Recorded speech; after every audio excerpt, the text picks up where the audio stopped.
Friday takeaway. This week, FGV and Serba Dinamik are in play, but before that, Spain is in crisis mode. Catalonia wants to separate from the country, but Spain's government says the move is unconstitutional and is trying to block it. Not only will secession be a loss of income and face for Spain, but it also threatens the very fabric of the European Union. Bank Negara hit back at property developers who accused it of withholding credit from the system.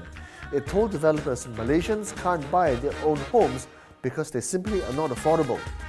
HousingWatch.my, which is Bank Negara's new website, said the loan approvals for key cities are 70% or higher and told developers to instead cut costs and increase supply.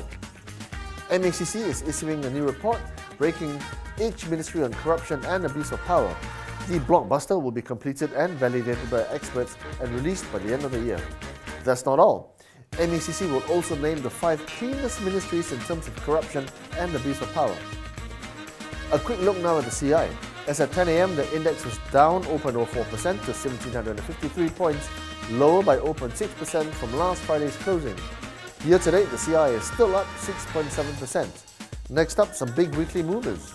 Serba Dinamik Holdings Berhad. They're an energy services group tending to the oil and gas and power sectors with operations here and overseas.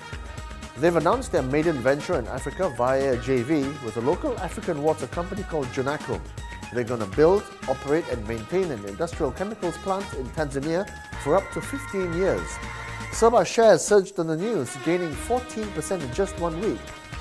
RHB says the plant provides a steady source of income for Serba, and they've maintained their buy recommendation and upped their target price to 3 ringgit and 10 cent for a potentially 33% upside on the stock, backed by a 5.2 billion ringgit order book. But Kenanga says no change to their FY 17-18 earnings estimates because the transaction will only complete in the first quarter of next year, and the contract is already accounted for in their order book replenishment assumptions of 2 billion ringgit per annum. Felda Global Ventures Berhad. They're an agricultural and agri-commodities company and operate some of the world's largest oil palm and rubber plantations here and in Indonesia, while also producing downstream oleochemical and sugar products. Following a domestic inquiry, Group President and Chief Executive Datuk Zakaria Arshad will resume his duties on 16th October. Analysts say that will allow FGV's transformation program to continue, and the news sent FGV stock up 6.4% in a week to a 4-month high.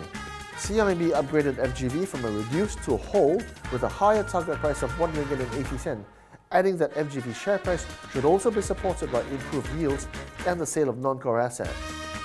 This is by no means the end of the road. CIMB says that while the news is positive, there are hints of further changes in FGV, such as a new management structure or a new board, so the market is waiting for further developments.